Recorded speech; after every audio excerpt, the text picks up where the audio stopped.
Вітаю ўсіх, з вами падкаст Вальнадумства, з вами я, Францішак, і сёння у нас госць Пётр Маркелаў, адзін з заснавальнікаў Легалайз Беларусь, дзеі, моладзевага блоку, у мінулым кандыдат у дэпутаты мясцовых саветаў і у каардынацыйную раду ад блоку Воля, лібертарыянец і проста добры чалавек. Вітаю, Петя. Усім прывітання, дзякуй, Франак, рады быць на падкасце. Петя, у цябе такая вялікая гісторыя доўгая каля палітычнага актывізму. Распавядзі, як это ўсё ў цябе пачалося, як ты да гэтага прыйшоў? Пачалося ўсё яшчэ, напэўна, у 2006-2007 годзе, калі мяне першы раз затрымалі за тое, што я налепіў налепку з Міленкевічам. Это была агітацыйная налепка, якую я узяў у сядзібе БНФ. То бок мы тады часта у нас сядзіба БНФ, нас знаходзілася на вуліцы Казлова, ля гімназіі. І мы пасля школы часта хадзілі туды за нейкімі улёткамі, налепкамі, кнігамі, рознымі такімі штукамі. І вось у нейкі дзень я пайшоў, у меня была такая спартовая сумка, я цалкам забіў рознымі стыкерамі, улёткамі. І выходжу, якраз іду ўжо да праспекта Незалежнасці, а там Акадэмія МУС якраз. І я па дарозе бяру, налепляю якраз на слуп для этой Академии МУС налепку. Все, выбегай некий хлопец, мне туды заводить, кажа, показывай, что у тебя есть. Я такой, у меня полная сумка этих налепок. Але были налепки не только у великим отсеку, але так само у маленьким. Я ему открываю маленький, вытягиваю вот такую маленькую стопочку, кажу, вот, все, что есть. Он такой, на этом же можно весь Минск обклеить. И не поглядел, не проверил сумку. Были такие часы, отпустили меня. Вось. То бок давно, в принципе, я так уцягнуты ў актывізм і таксама удзельнічаў, потым меня затрымлівалі на бой падушкамі. Такое было. А ў 2014 годзе Распавядзі пра бой падушкамі, што это было? Была такая ініцыятыва, таксама, можа, у 10-9 годзе, можа, 8. Калі збіраліся ў парку Купалы ці ў іншых месцах людзі, і здаецца, это рабіў Кім. Вось быў такі Кім, які займаўся перакладамі фільмаў на беларускую мову. І збіраліся людзі, дзяліліся на каманды, там белыя, чырвоныя, і біліся падушкамі. Вось, то такое масавае мерапрыемства, не палітычнага характару, але ўсё роўна з-за таго, што арганізатары былі як бы заангажаваныя ў нейкую каля палітычную ці культурніцкую дзейнасць, то ўсё ж такі потым з'явілася цікаўнасць таксама да гэтага мерапрыемства у спрацоўнікаў унутраных органаў, і гэта все прыкрылі. Скончылася. Вось, а ў 2013 годзе я далучыўся да руху за свабоду. Наведаў школу руху за свабоду. Дальше школы — это вельмі добры шлях, каб уцягваць людзей у арганізацыю. І вось, я далучыўся.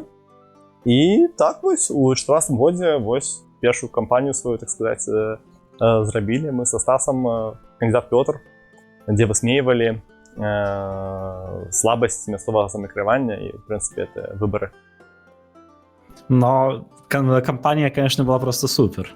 Это тебе что тады і па радыё показалі, так, і потым у тэлевізіі яшчэ нейку міні-інтэрв'ю бралі? Было, запрашалі на контуры, ці не контур, нейкая праграма была, сапраўды запрашалі. І да, шмат хто да гэтага часу мяне памятае кандыдат Пётр, бо была самая медыйная кампанія на тых мясцовых саветах. Людзям спадабалася. Ці ты на той момант ужо быў лібертарыянцам? Напэўна, не. Мой шлях да лібертарыянства пачаўся з Айн Рэнд, з таго, што я прачытаў «Атлант расправіў плечі». Вось, акрамя гэтага, яшчэ да таго, як я прачытаў гэту кнігу, у меня быў контакт з в принципе, координаторами з Students for Liberty, які розказали про гэту арганізацыю. І тады, пасля таго, як я даведаўся пра што такое існуе, прачытаў Айн Рэнд, мне вельмі гэта кніга ўразіла, спадабалася, і астатнія працы Айн Рэнд. І я вырашыў, што я не называю себе зараз лібертарыянцам праз апошнія падзеі, калі пачалася вайна ва ўкраіне, шмат американских либертарианцев, там Kim.com, персонаж. Это проблема великая зараз, что либертарианство просто, я б сказаў, некаторыя плыні кансерватыўных лібертарыянцаў вельмі себе дыскрэдытуюць зараз. Так, і, на жаль, гэтыя плыні шмат дзе даволі дамінуючыя.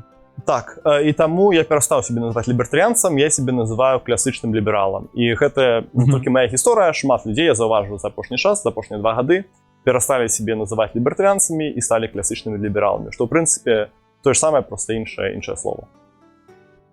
Ну так, але ці не стварае гэта блытаніну ў сувязі з тым, што калі ты скажаш чалавеку пра лібералізм, то ён думае, ну, шмат у чым трохі пра іншыя рэчы.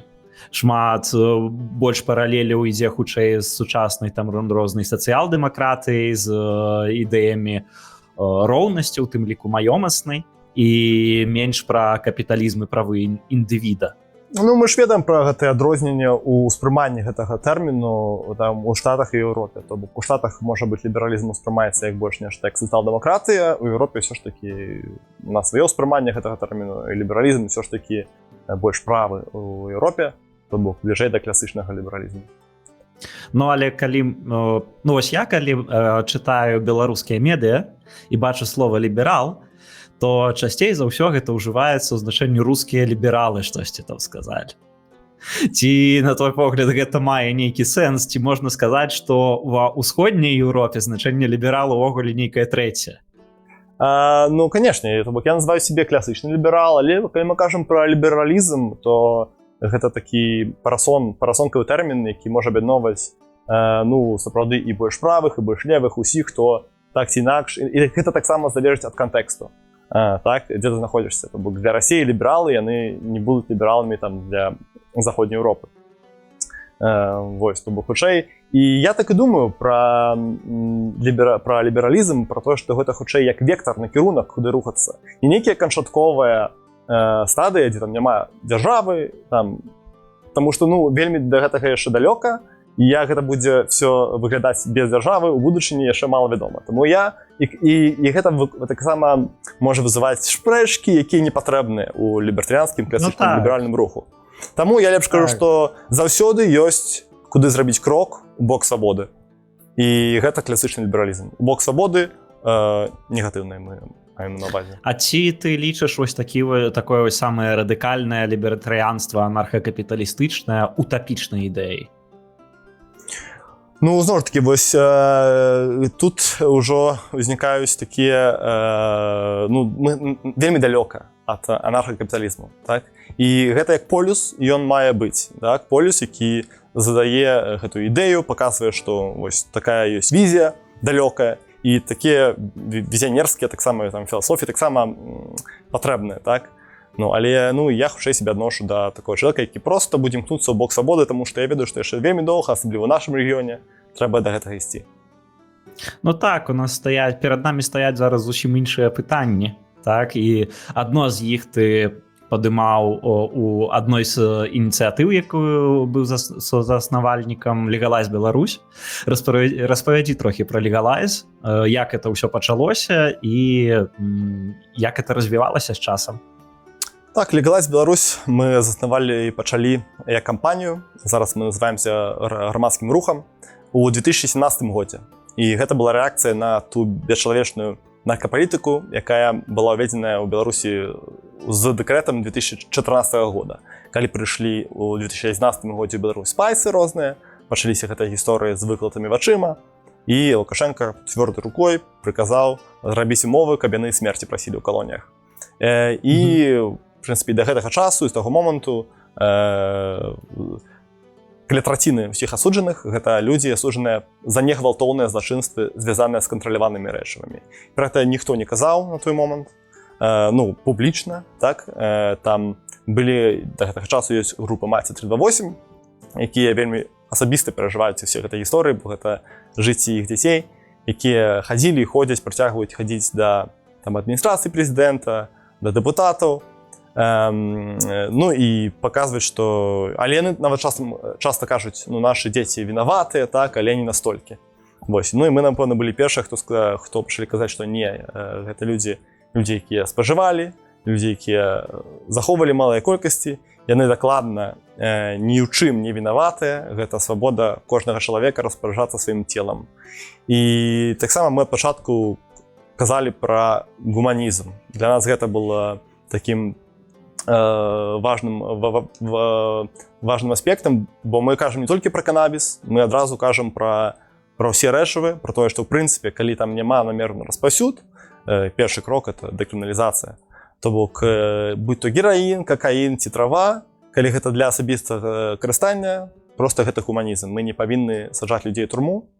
Тым больш мы яшчэ ведаем, што толькі ў 10% спажыўцоў псіхаактыўных рэчываў узнікае залежнасць.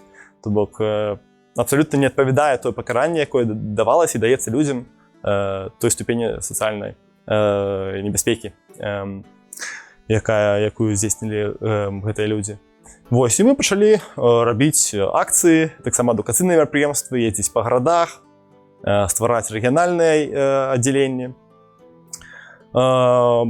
Ну і зрабілі шмат рознага. І зараз працягваем нашу працу ўжо онлайн, аказваем юрыдычную падтрымку.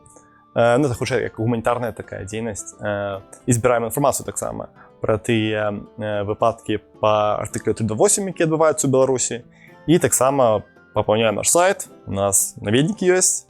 І вось намагаемся павялічыць іх колькасць, каб даносіць больш інфармацыі пра зніжэнне шкоды, пра таксама магчымыя наступствы спажывання кантраляваных рэчываў ці сумесяў, змешвання.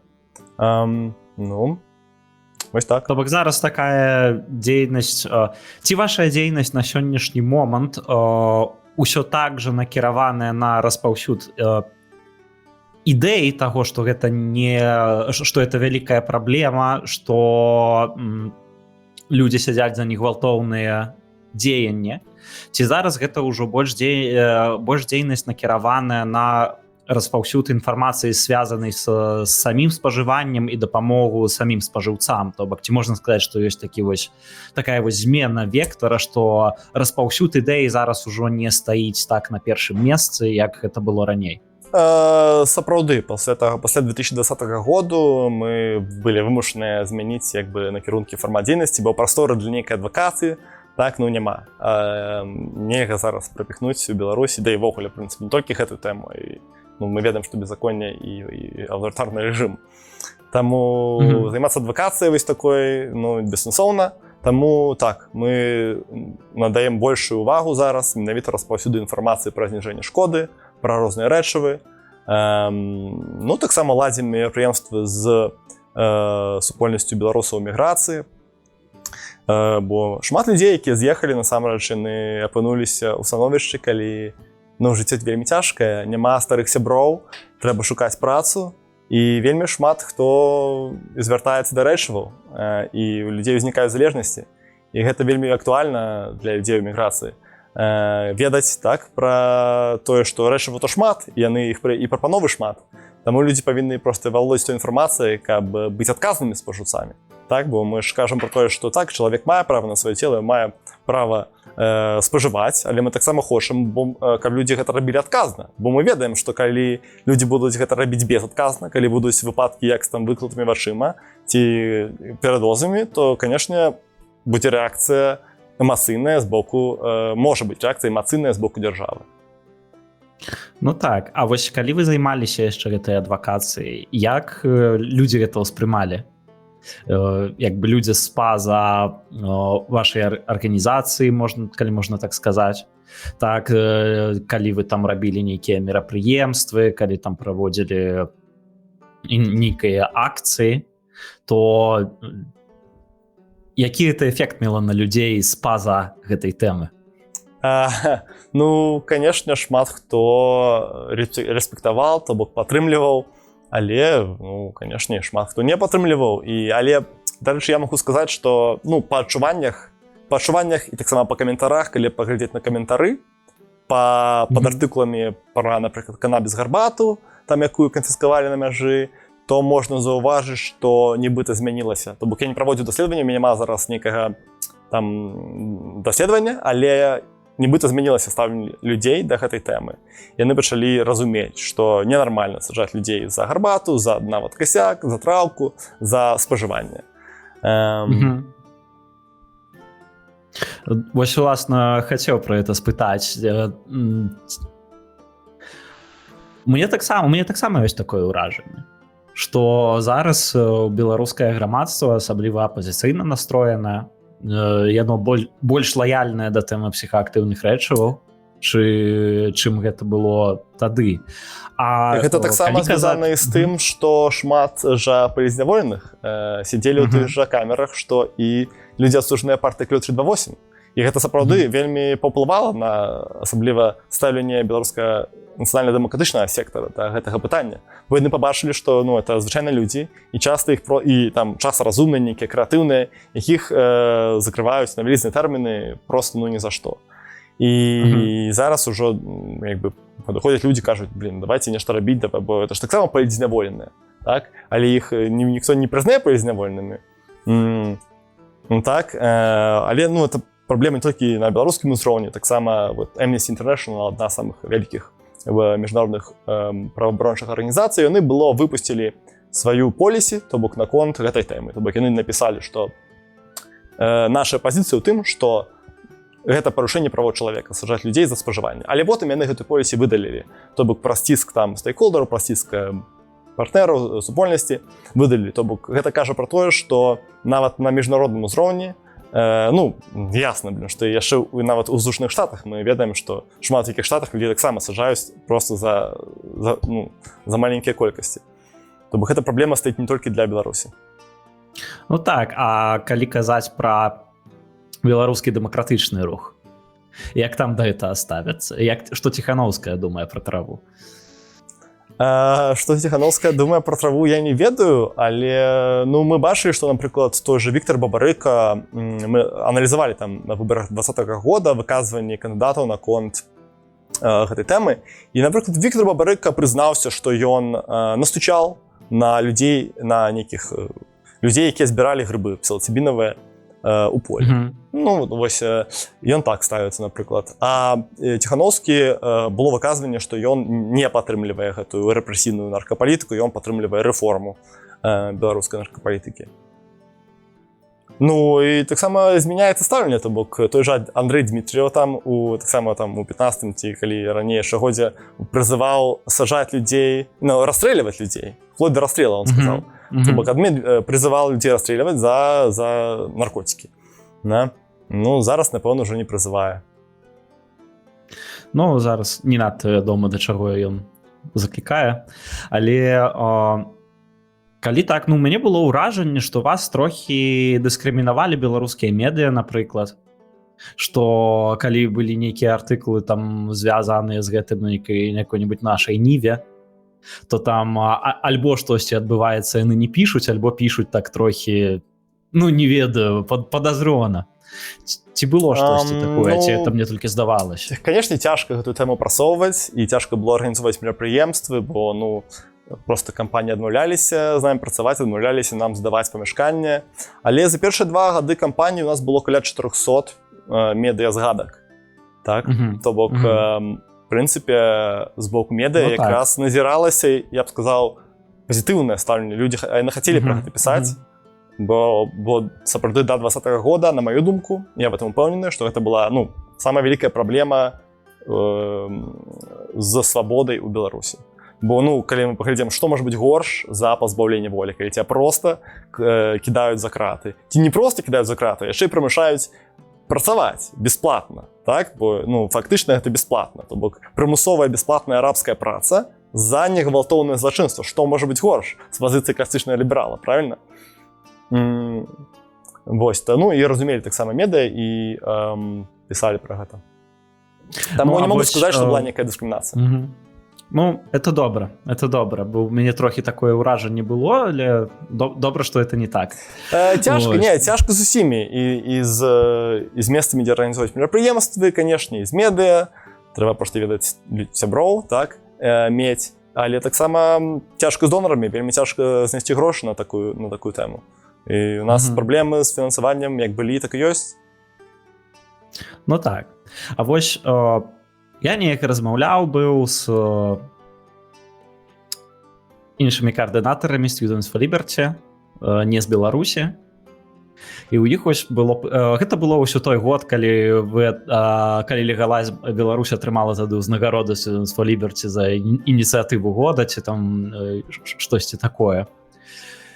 І яны ў мяне пыталіся: вось глядзі, вось у вас ёсць Беларусь, так, у вас дыктатура, у вас няма базовых там свабодаў, якіх няма там, якія ёсць у любой дэмакратычнай краіне. У вас літаральна там людзі збіваюць там людзей за іх погляды і ўсё такое. Чаму вы вырашылі заняцца псіхаактыўнымі рэчывамі? І я думаю, што тых хутчэй за ўсё нерэдка сустракаўся з падобным пытаннем. Што як бы у Беларусі ёсць праблема з тым, што ў нас дыктатар. Так. Мы ж ведаем, колькі выходзіла людзей там на вуліцы, там былі мітынгі супраць інтэграцыі, антырумэнскія пратэсты, бо, в прынцыпе, як бы, да нават у 20-м годзе беларусы не змаглі зрынуць дыктатуру, так? То бок, і мы казалі пра меншую праблему. То бок, ладно, там, Лукашенко, дыктатар, але, калі будзе дыктатура і будзе 328, і будзе дыктатура, але не будуць саджаць, напрыклад, калі ў цябе менш за 3 грамы, ўжо лепшая дыктатура. То бок, заўсёды ёсць куды паляпшацца, не ўсё адразу, і таксама для 25-гадовых там хлапцоў, дзяўчат, як бы, таксама цяжка зрабіць рэвалюцыю, як бы, у нашых абставінах. Бо, можам пра гэта таксама пагаварыць, вельмі важная тэма. Я лічу, што Беларусь знаходзіцца ў пастаянным потоке грошай ад развязу. З 2020 года, я вот сёння глядзеў, 130 мільёнаў, там была 140 мільёнаў выдадзена па нейкім адным такім механізме. То бок, існуе цэлы пласт людзей, якія жывуць, як бы, за кошт гэтых грошай. І я лічу, што ў даўгатэрміновай перспектыве гэта вельмі нездаровая сітуацыя для Беларусі, бо яна не дазваляе сфармавацца дэмакраты знізу. Так, бо няма, напрыклад, это канфлікт-менеджер і рады. Анекдот. Канфлікт-менеджер рады, такога ў Беларусі няма. У беларускім трэцім сектары няма, таму што ў беларускім трэцім сектары кожны адначасова і сябра рады, і атрымоўвае грошы. І менеджер, да? Вельмі частая сітуацыя. Не вельмі частая, а просто 99%. Ось, я лічу, гэта праблема таксама. То бок, добра мець нейкую падтрымку у выпадку гуманітарных катастроф, да? Калі там людзі вымушаны, напрыклад, ехаць і пачынаць жыць з нуля за мяжой, але сістэмна не павінна такое здарацца, што цалкам, там, напрыклад, медыа спансуюцца толькі развязан, так? Людзі не вучацца... Як яны павінны спансавацца? Не, розныя могуць быць шляхі, просто я бачу, што тут перакос ідзе ў бок інстытуцыяналізаванага грант-гівінгу, так сказаць. Але, конечно, важна дыверсіфікацыя фінансавання, то бок гэта павінны быць не толькі грошы з інстытуцыйных грантаў, не толькі фонды павінны даваць грошы, але гэта павінны быць і прыватныя кіраванні бізнесаў, гэта павінны быць нейкія пробона супрацоўніцтвы, і таксама гэта сяброўскія ўнёскі, якія беларусы не плоцяць, не хочуць плаціць, не разумеюць, навошта гэта. Але гэта ж бацец, так? Людзі скідваюцца, потым вырашаюць, окей, гэта чалавек будзе там кіраваць, мы яму давяраем, вось у нас ёсць грошы, і нам ужо цікава прымаць удзел у гэтай дэмакратыі, нам ужо цікава там абмяркоўваць, як, куды павінна рухацца арганізацыя, што мы павінны рабіць, таму што нашы грошы кожны месяц туды плоцяцца, так? Беларусы гэта не робяць, таму што заўсёды ёсць. Яны, прывыклі, што будуць грошы з захаду. Калі мы кажам пра тое, чаму людзі не даюць грошы, то мне здаецца, калі ты думаеш ахвяраваць ці не ахвяраваць, то не надта думаеш пра еўразвяз, так? Таму што, як мне падаецца, зараз няма такой вось адназначнай добрай ідэі, нейкага добрага шляху, які б быў зразумелы, як нам пазбавіцца ад дыктатуры. Так? Гэтай ідэі проста няма, і тое, чым зараз займаюцца палітычныя актывісты, гэта, па сутнасці, барацьба з ветранымі млынамі. Так. Не, ну ёсць, это імкненне выжыць. Это імкненне такое вось выжыць. А калі ты бізнесовец, ты хочаш даць грошы, каб быў выхлап. А як ты будзеш даваць грошы на штосьці, што хутчэй за ўсё вельмі верагодна ніякага выхлапу не дасць, што ты просто падтрымаеш існаванне таго, што ўжо існуе, каб яно просто не памерла. Ну тут все ж таки, калі ўжо казаць пра зрынанне дыктатуры, то нават для гэтага ёсць планы. Мы ведаем, там чакаем слабасці Расіі, там пол Каліновскага і гэтак далей. Але ну не абавязкова, каб зрабіць нешта добрае для Беларусі, каб палепшыць умову Беларусі, не абавязкова зрынаць дыктатуру. Так, ну, гэта таксама это шок, это там можа адбыцца, можа не адбыцца. Але заўсёды ёсць прастора, каб працаваць на зменай культуры, над зменай падыходаў людзей да рэчаў. І калі вялікая маса людзей зменіць сваё стаўленне да таго ці іншага пытання, гэта па-любому паўплывае на сістэму таксама. Бо ўсё ж такі гэта адно грамадства, якое жыве ў адных і тых жа гарадах, тых жа будынках і ходзіць адны і тыя ж крамы. Таму як бізнесмен таксама і людзі даюць грошы на ініцыятывы, якія ім падабаюцца, просто не шмат, на жаль. Я нават не бізнесмен, просто працую айцішнікам, бэкэнд распрацоўшчыкам, таксама даю грошы. В сэнсе, ну, даю грошы, як бы на свае праекты, але трачу грошы на актывізм, бо гэта цікава, гэта прыносіць карысць і, ну, пераможам рана ці позна. Ну так, але калі мы кажам, напрыклад, пра медыа. Ось я памятаю, гадоў, не ведаю, 5-10 назад, мне цяжка сказаць, калі дакладна, у нашай Нівы было нешта такое. Так, слухачы, вы можете зразумець, што я чытач у асноўным нашай Нівы з беларускіх медыа, бо ўжо каторы раз згадываю. Я беларускую мову вучыў па нашай Ніве у школе. Бо хоць у мяне школа была беларускамоўная, і наша агульная гімназія была беларускамоўная, але ўсё роўна не хапала. Так, але ўсё роўна не хапала. І вось менавіта наша Ніва прывучыла мяне да беларускай мовы. Я прям памятаю, як я пачаў лепш яе ведаць. Таму чытайце навіны па-беларуску, сябры. Так. А наша Ніва, дарэчы, вельмі добры прыклад. Такога, ну ясна, што ў іх там, напэўна, гранты ёсць, але я лічу, што вельмі добры прыклад такога нацыянальнага медыа, сродку масавай інфармацыі, якое мае вялікі пул таксама падпісанцаў, якія ахвяруюць, і раней там ахвяравалі, і яны ўжо даўно пашыраюць як бы гэтую сваю супольнасць, і то бок это бачна па кантэнце, які ты чытаеш на Ніве. Бо гэта бачна, што это не навіны, яны у большай ступені абгрунтаваныя як бы цікаўнасцю чытачоў, чым нейкімі трэндамі у там палітычных асяродках ці грамадска-палітычных асяродках. І таму сапраўды цікавей чытаць нашу Ніву. Хаця, конечно, там былі розныя скандалы і так далей. У нашай Нівы было такое, што яны неяк зрабілі частку сваёй газеты па платнай падпісцы. Так? То бок, што ты мог чытаць... Я не ведаю, ці ёсць у іх гэта зараз? Я не памятаю, я ўжо это не сустракаю. Але было такое, што ты павінен заплаціць грошы, зрабіць там платную падпіску, і тады ты будзеш мець доступ да большай колькасці артыкулаў. Але мне падаецца, што зараз у іх гэта няма. І чаму іх это няма, відаць, таму што это надта не працавала. Пэўна, не пайшло. Я думаю, яны збіраюць грошы там па-іншаму, проста праз Patreon там ці, ну, неяк збіраюць. Ну, добра, калі яны сапраўды это дыверсіфікуюць.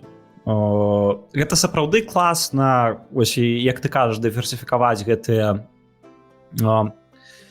это вельмі вытокі доходу, але пытанне, наколькі это магчыма просто. Это абсолютно магчыма, гэта абсолютна магчыма. Таксама, напрыклад, а у цябе атрымліваецца вось на твае праекты? Так. Ну, так, у Леглайз Беларусь шмат донараў, і у нас не маленькіх вялікіх грантаў, у нас туды, там, атуль. І таксама мы даем свае ахвяраванні, як бы, у часы, калі, напрыклад, там не было некага праекту, але мы хацелі працягваць працу, напрыклад, медыаслужбы, мы просто скідваліся, было ж таксама, ну, 2-3-4 чалавекі скідваюцца па 100-300 евро ў месяц і просто аплачваць працу супрацоўніцы. Людзі, якія просто зацікаўленыя, такія таксама працуюць там айцішнікамі ці, ну, айцішнікамі, звычайна, бо іншыя прафесіі больш складаней дазволіць сабе. Ну, але таксама добра мець такую базу людзей, якія будуць гатовыя даваць на это грошы, да, просто за ідэю, да, што вялікая рэдкасць для беларускага трэцяга сектару. З грантамі больш-менш окей, вось скажы, распавядзі яшчэ пра свой праект гэты, якім ты, колькі я разумею, ты зараз займаешся, ты Луказон, так, калі правільна назваў? Так, Луказон... Што это такое і як яно ідзе? Так, Луказон мы пачалі ў 2022 годзе, як ідэя была стварыць найбольш такую тэхналагічна advanced базу дадзеных людзей, якія датычныя да рэпрэсіі ў Беларусі і вайны ва ўкраіне. На сённяшні момант у нас ужо амаль 10 000 чалавек у базе, і чым адрозніваемся, там шмат было розных базаў. Першае, мы яшчэ тут, а базы вельмі часта ствараюць, потым пару год папрацуюць, і няма, і все, сервер не працуе. Мы будзем працаваць, пакуль жывы. Мы будзем до конца, гэта раз. І па-другое, ну, у нас таксама тэхналагічна найлепшае рашэнне з усяго, што ёсць, бо мы і аддаем гатовыя файлы, там JSON можна спампаваць, і в CSV можна спампаваць. У нас там вся інфармацыя захоўваецца структурна. Ты таксама, як распрацоўшчык, ведаеш, што ёсць розніца, калі ты просто у тебе нейкі тэкст бесструктурны, і калі у тебе там для кожнага імя у тебе поле, для телефона поле, ці масів полей. Это нашмат, это робіць таксама выкарыстанне гэтых дадзеных нашмат больш простым. Можна аўтаматычна накіраваць там то смс-кі, ці мейлы, ці яшчэ нешта. Вось. На дадзены момант у нас мы ўжо вельмі класна выдаемся ў Google пошуку. Трэба паглядзець, колькі там, ну, у нас на тыдзень каля 1000 унікальных наведнікаў, і штодзень там у нас ад 150 до 350, там до 400 пошуковых клікаў. То бок штодзень ад 150 до 400 чалавек заходзяць на наш сайт, чытаюць эту інфармацыю. То бок мы расцем, працягваем дадаваць новых людзей яшчэ шмат у чарзе, таму будзе весела. Наколькі я памятаю, там была нейкая ідэя, каб зрабіць API, каб хто-небудзь, каб якія-небудзь больш вялікія карпарацыі маглі рабіць там свае ўласныя, не ведаю, санкцыйныя спіскі ці штосьці падобнае, ці у вас это рэалізована? І калі так, ці там хтосьці карыстаецца? Была ідэя, не, гэта не рэалізавана, ну, не хапае рэсурсу, на жаль, як бы пакуль што, ну, это просто у мяне не хапае часу на гэта. Была ты там асноўны распрацоўшчык, так? Ну, не, як распрацоўшчык, але у нас працуюць людзі, якія дата-энтры спецыялісты, якія ўносяць дадзеныя, ствараюць, расследуюць все гэтыя гісторыі, дадаюць фоткі, шукаюць, там розныя асінт інструменты выкарыстоўваюць, все даступныя. І каб скампанаваць такую вось зручную для карыстання базу. А ідэя была стварыць, сапраўды, такое API, каб прыватныя кампаніі, як мы маглі ўводзіць прыватныя санкцыі, то бок, грубо кажучы, падлучыць да сваёй сістэмы, напрыклад, нейкая крама, там нейкі сервіс, і калі ёсць матч па мейлу, ці па імю, ці па яшчэ нейкі гледзячы, там, напрыклад, абменнік, да, нейкі Binance, там, ці Bybit. Яны вельмі проста, бо яны яшчэ робяць Know Your Customer, KYC. Яны тады маглі вельмі проста флагіраваць, то бок, пазначаць гэтых карыстальнікаў як небяспечных. І, напрыклад, не аказваць ім паслугі. Такая ідэя ёсць, пакуль што не рэалізавана, але мы адкрытыя для супрацоўніцтва з усімі. Таму, калі ёсць нехта, хто хоча дапамагчы гэтай ідэі быць рэалізаванай, калі ласка, звяртайцеся, пішыце. Супер. А пакуль гэта не рэалізавана, пакуль у вас ёсць проста сайт, на які хто заўгодна можа прыйсці і паглядзець, хто там у спісках, так? А хто ваша мэтавая аўдыторыя? Навошта людзям прыходзіць і глядзець гэта зараз?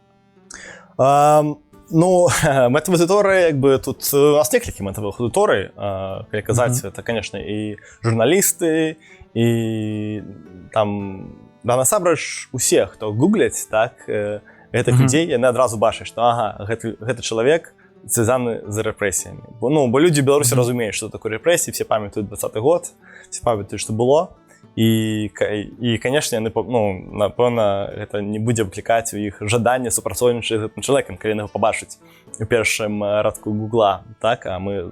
А вы ў першых радках проста, нават калі ты імя, прозвішча пісуеш, то так вам выдаецца. Так, ну так людзі прыходзяць. То бок на гэта разлічана, што, ну, людзі павінны сапраўды адчуваць стрэс, што яны это все публічна, там все іх здымкі, адрасы, і все астатняе все публічна. І кожны можа ім патэліць, любы таксама злоўмышленнік можа скарыстацца гэтымі дадзенымі, то бок яны вельмі ўразлівыя да такога. Ну, бо ты ж ведаеш, як у Беларусі, там, калі здымаеш нейкіх прадстаўнікоў лукашызму, яны такія хаваюцца ад камеры, а калі, ну, это просто здымаць, да, калі такія старонкі, уяві, як это на іх дзейнічае. То бок тут... Ну, я памятаю, ты там нейка з камерай здымаў камеры ў камеры, ці мне выдаецца. Ну, былі такія. Вось, тут бок тут эфект хутчэй псіхалагічны, да, што псіхалагічны ціск, трэба стварыць непрыязнь да гэтага класу ментов, бо сапраўды ў Беларусі ёсць как бы 3 класа, да? Менты, айцішнікі і все астатнія. Так, дарэчы, вось пра айцішку, раз мы ўжо закранулі. Так, вось ты сам працуеш у айцішцы, я працую у айцішцы, Лёша працуе ў айцішцы. Неяк нас шмат. Так, у ўсім гэтым актывізме і так далей, ці калі ўж вяртацца там да падзей 20-го года, напрыклад, і так далей, ці тае не падаецца, што можа быць шмат у чым змена ў беларускім грамадстве была ўсё ж такі звязаная з тым, колькі ў нас стала айцішнікаў? Безумоўна, бо айцішнікаў проста, ну, ёсць грошы, які, напрыклад, траціць на нейкія змены, данаціць. Яны просто больш свабодныя людзі.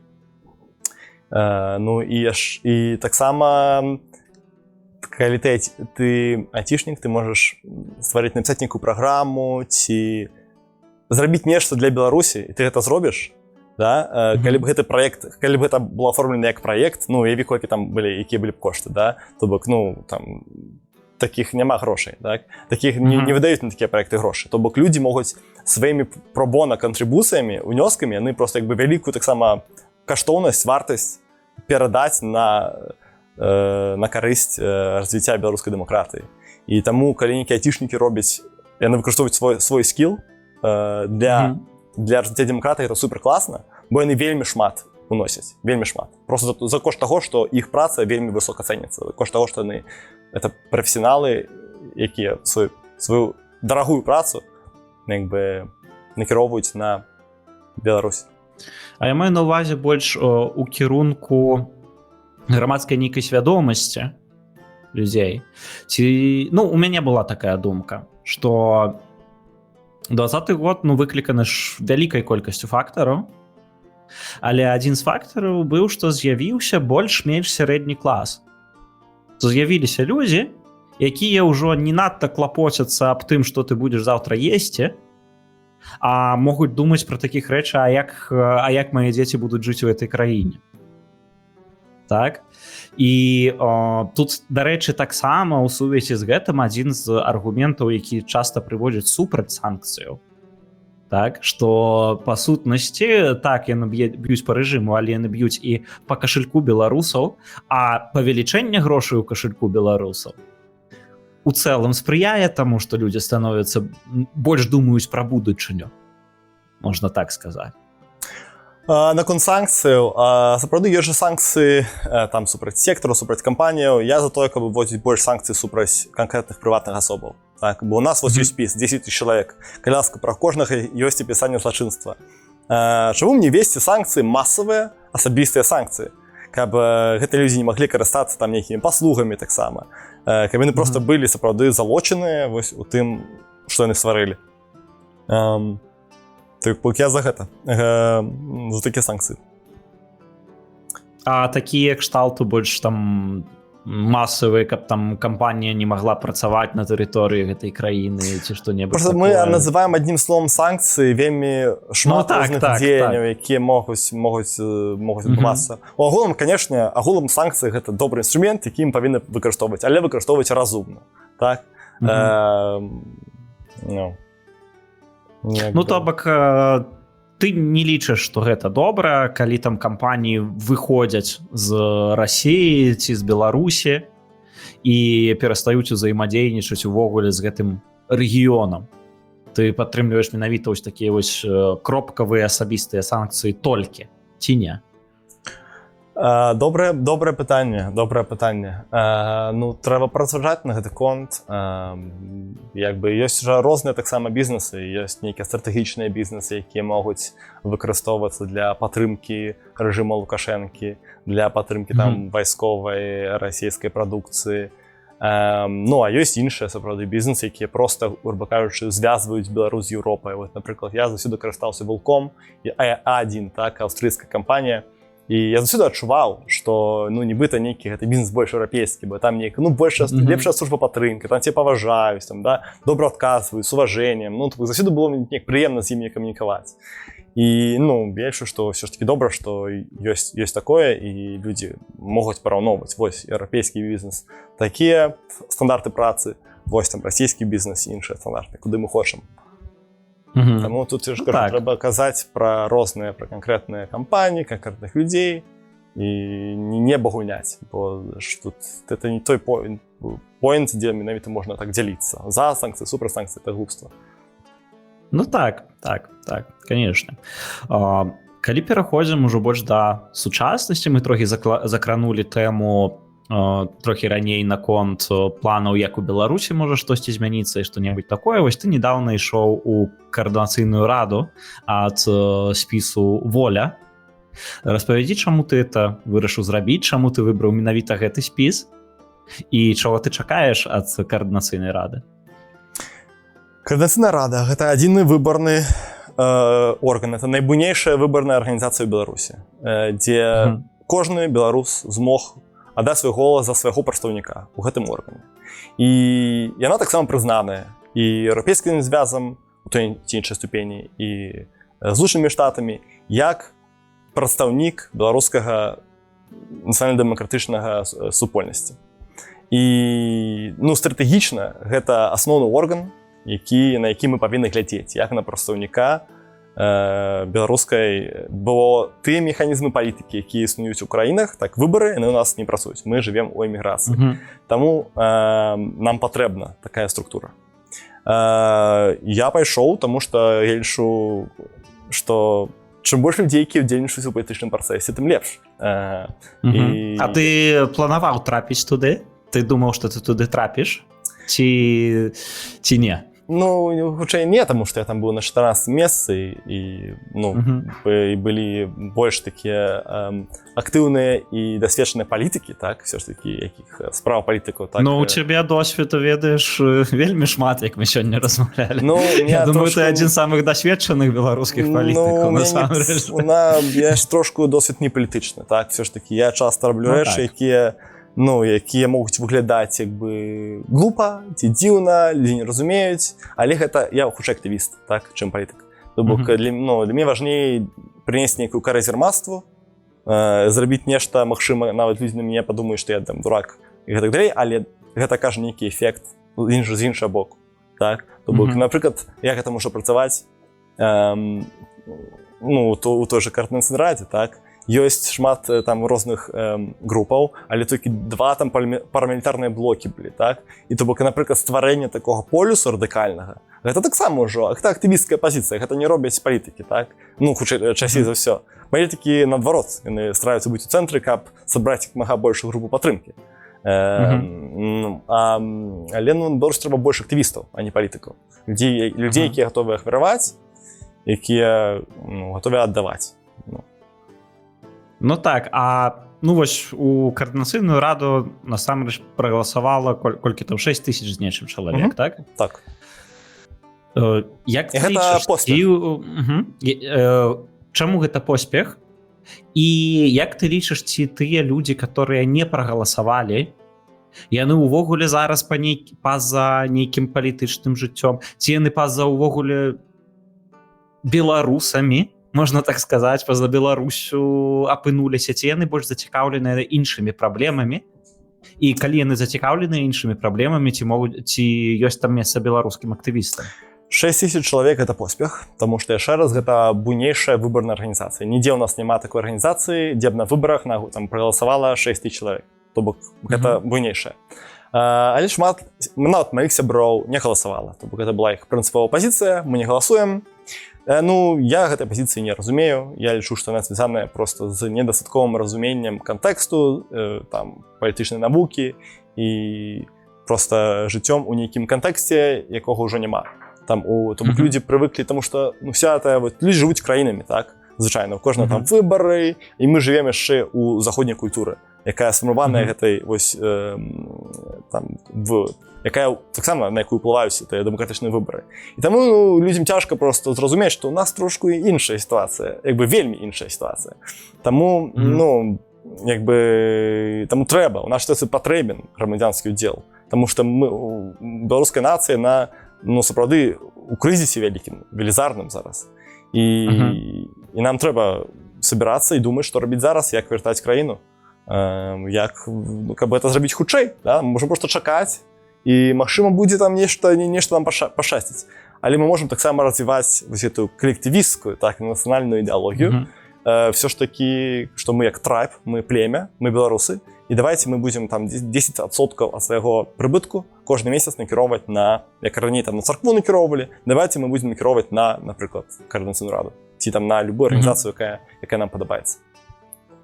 Ну так, але вось тыя людзі, якія не галасавалі, ці на твой погляд яны трохі ўжо па-за кантэкстам Беларусі? Ці можна сказаць, што яны імкнуцца больш асімілявацца і не думаць пра гэта, забыцца пра Беларусь як пра страшны сон? Ці ўсё ж такі не? Не, гэта проста розныя людзі, шмат з якіх працуюць у трэцім сектары, і таксама яны не галасавалі. Таму што, у іх нейкая іншая, трэба з імі разважаць, чаму яны не ўспрымаюць каардынацыйную раду, то бок. Шмат хто кажа, паглядзіце, колькі мала людзей. Беларусаў уже 9 мільёнаў, прагаласавала всього 6 тысяч. Ці, а хто там каардынацыйная рада? Яна ж не прымае ўдзел у размеркаванні заходніх грошай. То бок людзі глядзяць з пазіцыі аналітыка, з пазіцыі знешняга назіральніка. Але у нашым выпадку яшчэ раз нам трэба не з такой пазіцыі глядзець, так? А з пазіцыі актыўнага удзельніка гэтых падзей і фармаваць павестку і удзельнічаць, так? Бо, таму і кажуць, што выбар — это грамадзянскі абавязак, таму што калі все будуць проста чакаць, што нешта адбудзецца, нічога не адбудзецца. Кожны з нас павінен рабіць свой унёсак. І вось так. Я, напрыклад, таксама вельмі скептычны да каардынацыйнай рады, мы з табой таксама размаўлялі наконт гэтага. Вось, гэта не перашкодзіла мне прагаласаваць. Я галасаваў без ніякай надзеі на тое, што... Я вельмі спадзяюся, што каардынацыйная рада дакажа, што я памыляюся.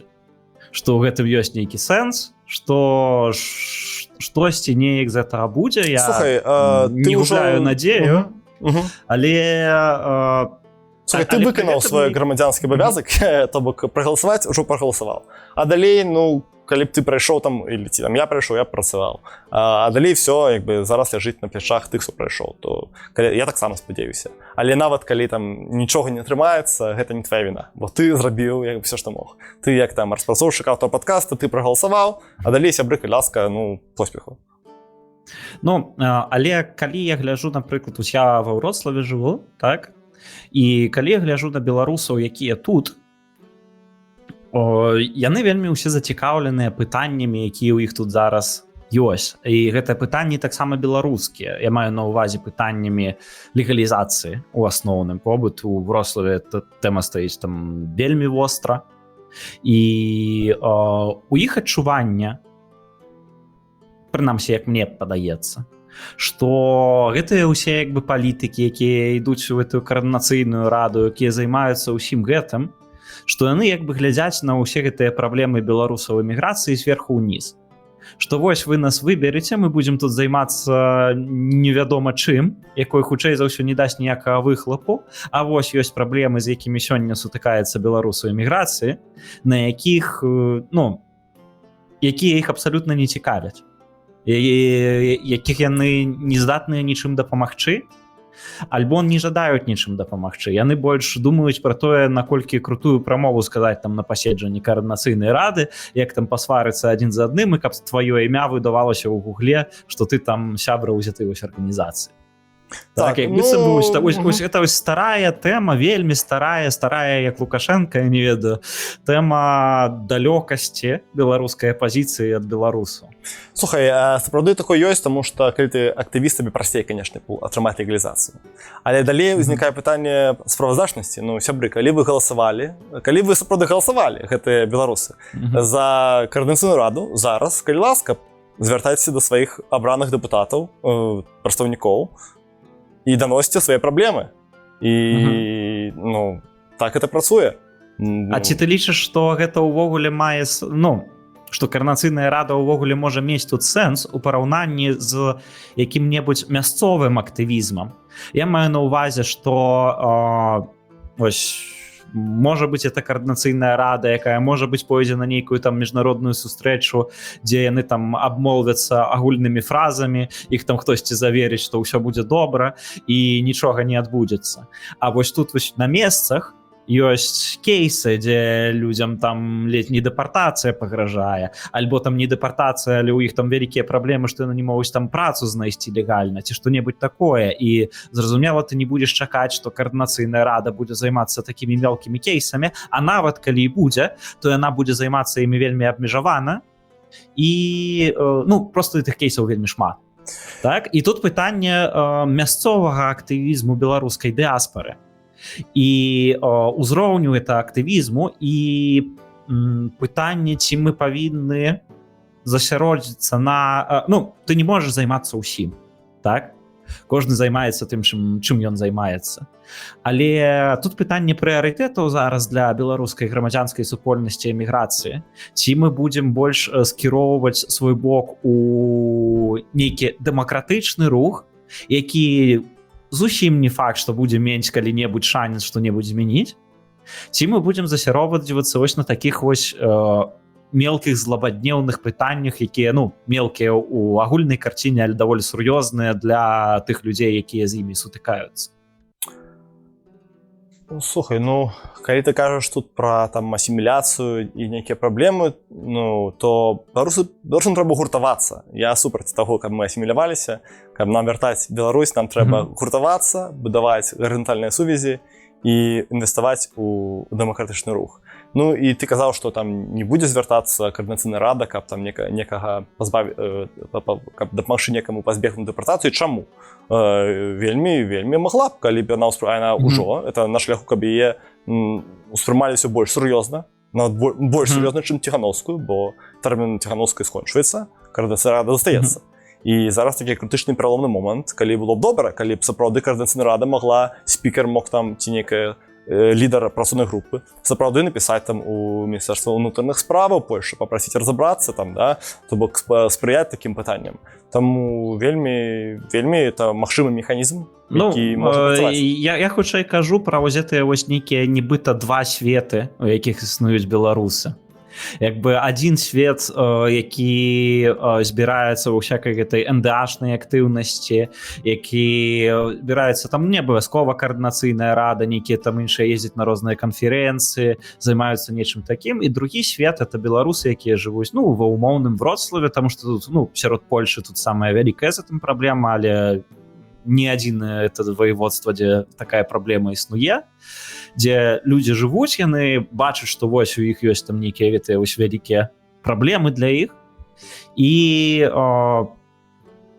пытанне, што ты не можаш, ці можаш існаваць ты ў гэтых двух светах адначасова, і пытанне, які з іх больш актуальны для беларусаў, як для беларуса. Ці ён павінен чытаць зараз праграмы спісаў, ну, зараз-то ўжо не, у Координацыйную раду, ці ён павінен чытаць міграцыйнае заканадаўства Польшы, ці ён павінен пісаць звароты да воеводы, так, і збіраць нейкія там масавыя рэчы, ці ён ну, гэтыя рэальнасці, як мне падаецца, трохі адна ад адной адарваныя. Беларус павінен рабіць усё. Мы апынуліся вельмі складанай сітуацыі. І, ну, не трэба пускаць рукі. Так, нам складана, нам трэба працаваць больш, чым працуе звычайны еўрапеец. Бо асабліва, калі мы былі вымушаны з'ехаць з краіны. І так, трэба проста прыняць тое, што, ну, у нас мы беларусы, і, ну, нам не пашанцавала ў нейкім разуменні. нам трэба больш працаваць, каб атрымоўваць тое ж самае, што маюць людзі ў іншых краінах. Ну, трэба гэта зразумець найперш. І далей ужо, ну, калі ў тебе ёсць жаданне дапамагаць развіццю беларускай нацыі, так, укладацца ў беларушчыну, то ў каляску укладайся, але, ну, зразумела, што вельмі шмат людзей просто выжываюць і сапраўды думаюць найперш пра тое, як пражыць наступны тыдзень, як атрымаць грошы на наступную аплату кватэры. І гэта таксама тычыцца і тых актывістаў так званых, так?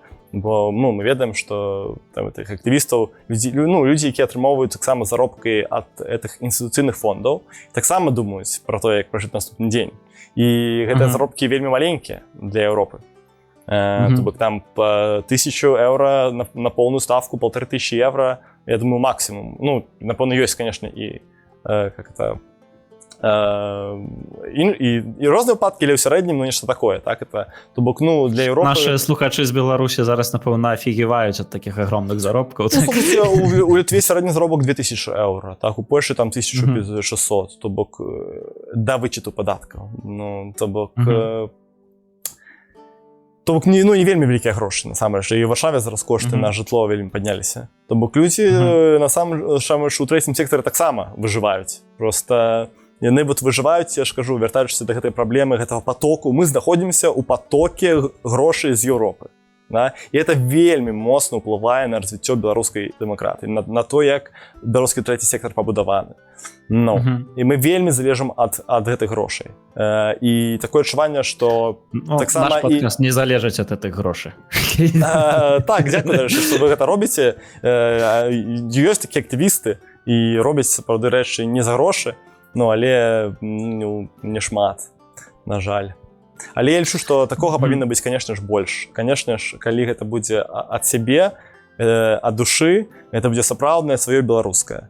І ввогуле беларусы павінны ўспрымацца, то бок, у чым праблема з гэтымі заходнімі грашыма? У тым, што беларусы ў гэтай сітуацыі не з'яўляюцца часта нават паўнапраўнымі як бы партнерамі. То бок, давайте, калі ласка, возьміце там спікера Координацыйнай рады новай, там ці некая прадстаўніка, і давайте Координацыйная рада будзе ўплываць на тое, куды ідуць грошы. Тады гэта будзе нейкія раўнапраўныя стасункі, гэта будзе дапамога, так? А іначай мы проста, як бы, мы не гульцы, мы аб'екты, так? Проста у Еўрапейскага звязу ёсць нейкія прыярытэты, там, устойлівае развіццё, там, спакой у рэгіёне, яны будуць гэтых прыярытэтаў дасягаць праз гэтыя грошы.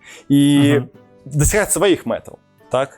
І калі там недзе гэтым людзям, якія працуюць на гэтых працах, атрымаецца там прасунуць, ну, зразумела, у іх іншы погляд на этой сітуацыі. Яны спрабуюць прасоўваць беларускую павестку, беларускія пытанні. Ну, але як атрымоўваецца, але агулам, гэта не ідзе ад беларусаў, гэта ідзе все ж таки, я лічу, у большай ступені ад гэтых заходніх фондаў. І таксама колькасць людзей, у прынцыпе, якім цікава займацца грамадзянскай актыўнасцю, якія маюць для гэтага дастаткова навыкаў, яна абмежаваная. І ну, просто абмежаваная колькасць людзей, якім цікава змагацца, да? І гэтыя грошы, і гэта людзі хутчэй, яны будуць як бы падабраныя гэтымі арганізацыямі, якія спансуюцца заходнімі фондамі. І гэтыя людзі, якія маглі б там сядзець і максімальна напружыцца, каб думаць, як нам стварыць сістэму, каб перамагчы гэту дыктатуру самім, як там нешта стварыць, яны проста пачынаюць працаваць убудоўваюцца ў гэтую сістэму і ўжо губляюць нейкую суб'ектнасць, можна сказаць.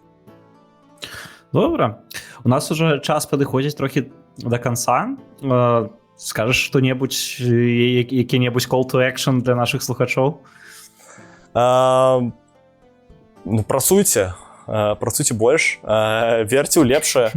І, ну, такая справа, што калі была Беларусь вольная, там, да, вот разваліўся Савецкі звяз, там, і 1917 год, мы вельмі маладая нацыя, і в прынцыпе, рэдка такія сітуацыі, як у нас, це унікальная сітуацыя. Таму няма нейкіх ўжо прапісаных законаў, як дзейнічаць у такой сітуацыі. Вы нігде это не прачытаеце, ну, не будзе такога. То бок не будзе плана, як перамагчы, напісанага ўжо. Таму што это все развіваецца зараз, тут і зараз, і мы удзельнікі гэтых падзей. І таму все, што мы можам рабіць, гэта, ну, і лепшае, што можам рабіць, гэта спадзявацца на лепшае і працаваць у тым накірунку. І, магчыма, мы пераможам. То бок такога, што вот дайце мне што рабіць, і мы, типа, нам лідар скажа, што рабіць, і мы дакладна пераможам. Не, такога не будзе, у прынцыпе, это немагчыма. У тэорыі і ў практыцы. То бок, што мы можам рабіць, гэта спадзявацца і працаваць. І калі будзе больш і больш такіх людзей, то рана ці позна, канешне, і пераможам. Так, дзякую за запрашэнне, вельмі добры падкаст. Малайцы. Дзякуй вялікі Пеця, дзякуй тым, хто нас слухаў сёння. Калі ласка, пакідайце каменты, лайкі, нас это вельмі матывуе. На мінулым тыдні я сустрэў 2 чалавек, якіх не ведаў раней, которые слухаюць наш падкаст. І это было прям вельмі такі прыліў матывацыі агромны. Хлопцы, калі вы зараз нас слухаеце, вялікае вам гарячае прывітанне. Але увесь час, калі вось я бачу, што хто-небудзь там што-небудзь напісаў дзе-небудзь ці што-небудзь такое, гэта прям я думаю, што не дарма мы это робім, таму што вельмі часта здаецца, што ўсё ж такі дарма. Але так, слухайце нас, пішыце, распавядайце сябрам. Дзякуй вялікі за ўвагу. Да наступнага разу. Дзякуй. Жыве Беларусь. Жыве вечна.